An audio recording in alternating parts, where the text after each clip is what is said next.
Alright, so I'm starting a new project, and I want to redo this fence.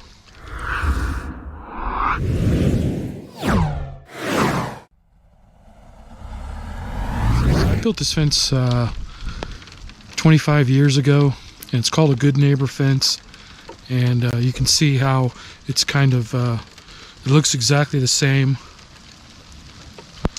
on both sides. And that's why it's called a Good Neighbor fence. But the problem with this type of fence, at least out here in Utah, is it creates this gap, and it creates a hole up underneath behind this plate right here.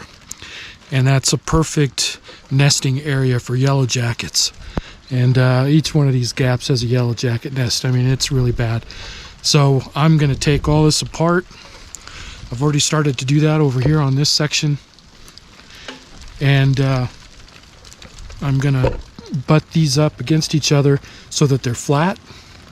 And then I'll put my my faceplate and my top cap back on. And from a distance, it'll look the same.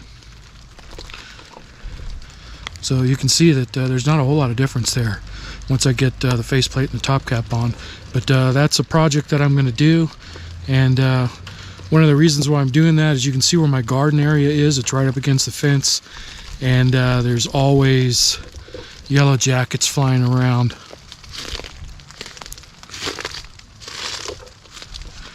And it's kind of a hazard. You don't like getting stung by those. But I'm taking these off.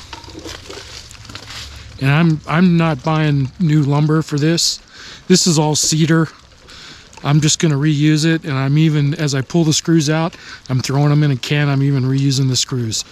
So this isn't going to cost me a dime, just my time. But I think it's going to be a big improvement, at least, you know, to keep the yellow jackets down.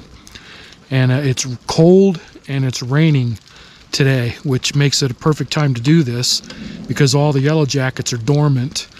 So as I get them down, I'm scraping all of their nests and everything off, cleaning it all up and everything. And you don't want to be doing stuff like that when the yellow jackets are active.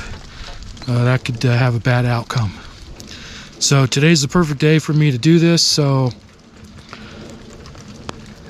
this is my next project. I have no idea how long this is going to take, but I've needed to do this for a while, for 25 years, I guess.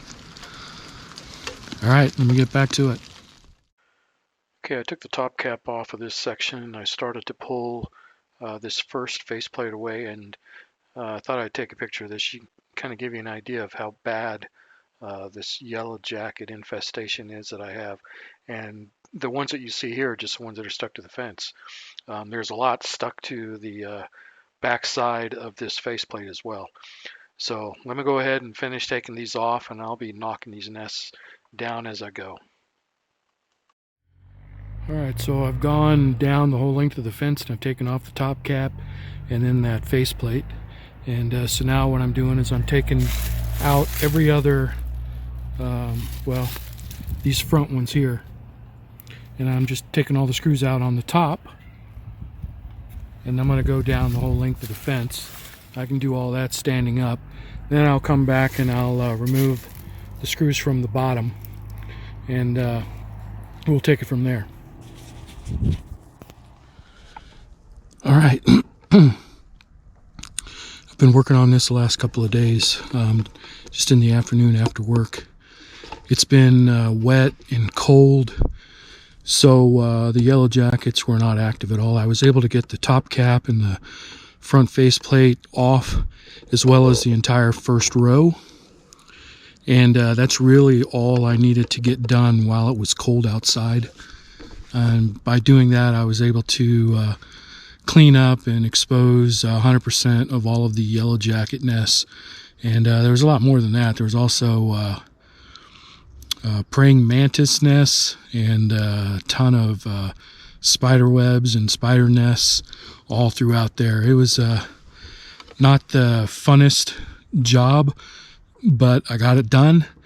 So now what I'm doing is I'm gathering up all of the slats, and I'm going to stack them over let them dry out, and then I'll be able to go through, clean them up, and pick out the ones that I can reuse, and I'll be able to stain those and reinstall them, and the rest I'll turn into something kindling. I don't know. My goal was to not have to use or to purchase any new lumber on this project. I'm not sure if that's realistic. I do have some boards that just disintegrated when I took them apart, so I am going to have to replace some of the 2x6s at a minimum. Pretty sure I've got enough of the cedar slats that I won't need to purchase any of those, and they're in pretty good shape actually, so I feel good about that. But so let me gather up all the ones that I've removed, and I guess start removing this this back row here, and then once I get that done, I'll be able to clean them up and start separating them. If you guys have never seen a praying mantis nest, that's what these are right here. They're not really a nest.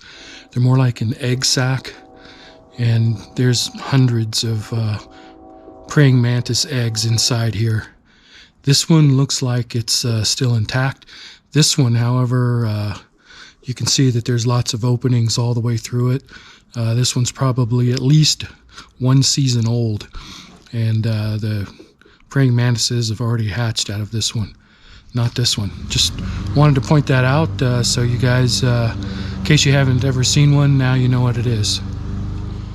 All right, I was able to get the entire fence disassembled except for the main beam and the posts, but they're not coming apart. I'm going to leave those there.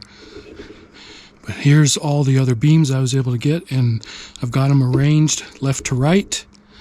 You can see that they're not the same length, and that's because the space between the posts is not the same all the way down. So I'm keeping these in order so I know where they go back to. And I've been able to get all of the slats here. Well, most of them. There's a few that just kind of crumbled, fell apart, so I just stacked those up in a pile. And there's a small pile of some that were too rotten to try and salvage, but these I'm going to try to clean off, and I'll go through them and I'll see which ones I can reuse and which ones that I need to scrap. But I'm hoping I only need about 2/3 of these to be reusable. So I'm hoping that I'll be able to do that, and I won't have to purchase any.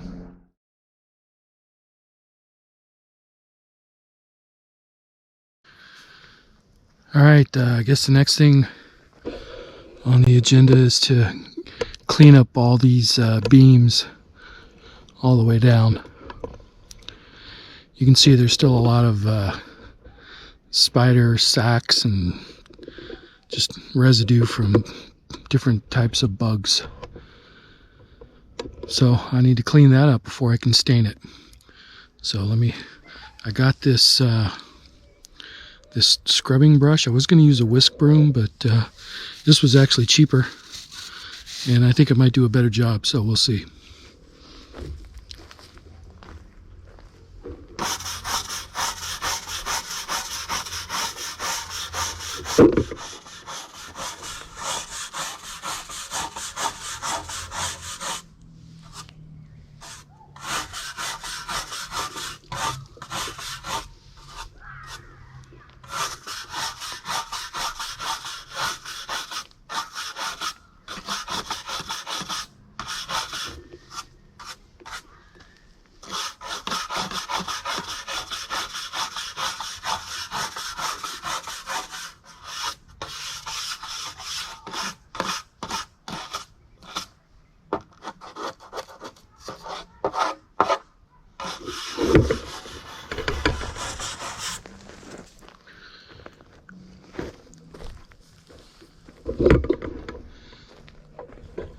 think that's going to do all right.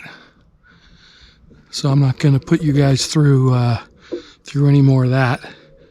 So let me go ahead and get this finished, and then we'll bring you back in.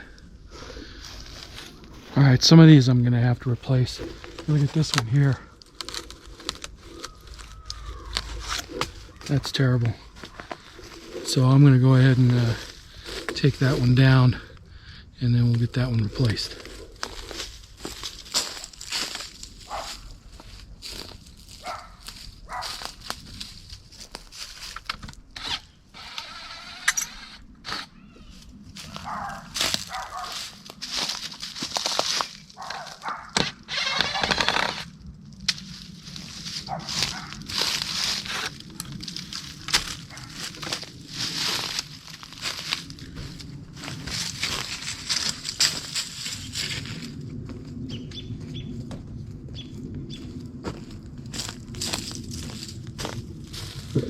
Okay, so far, out of the first 5, I've had to take 2 of them out.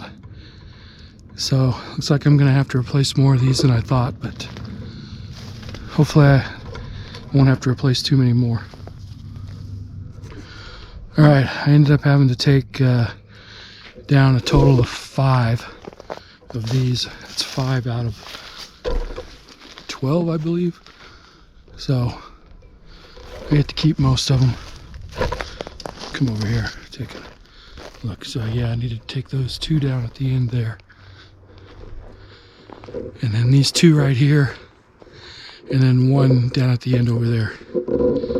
So I'm hoping that I've got all the front ones that I pulled off that are up against the house right there. I should be able to get 5 out of those and replace these. And then I guess I'll have to replace all the front ones and the top plates. So it's a lot more than I wanted to replace, but those were pretty bad. So there was no getting around it. Alright, so I ended up removing 5 of these backboards here.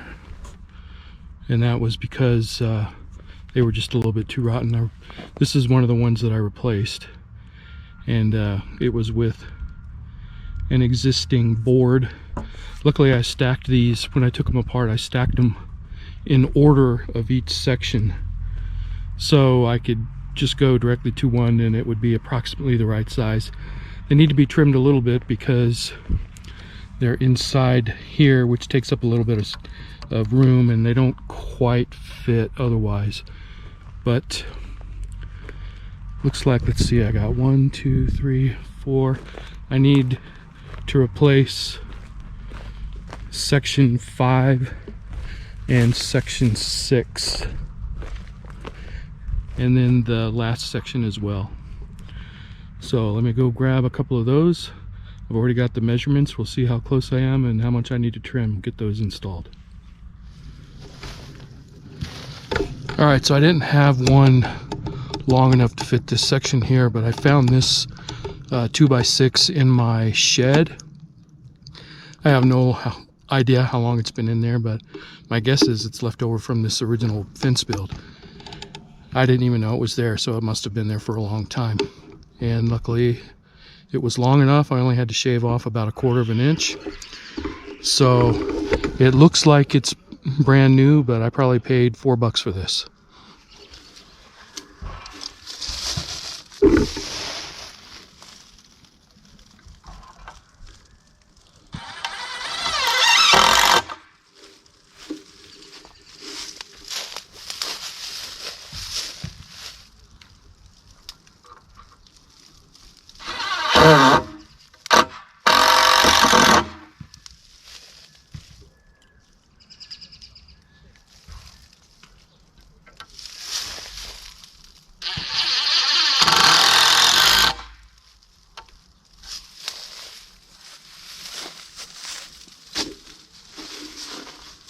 Okay, I'll go attach the other side, but that's good and tight, nice and strong. Okay, I was able to get all of the cross supports installed. So that's as far as I was able to get this week. I hope you guys will stick around and stay tuned to see what kind of progress I make on this fence makeover project. So for now, I'll talk to you guys later.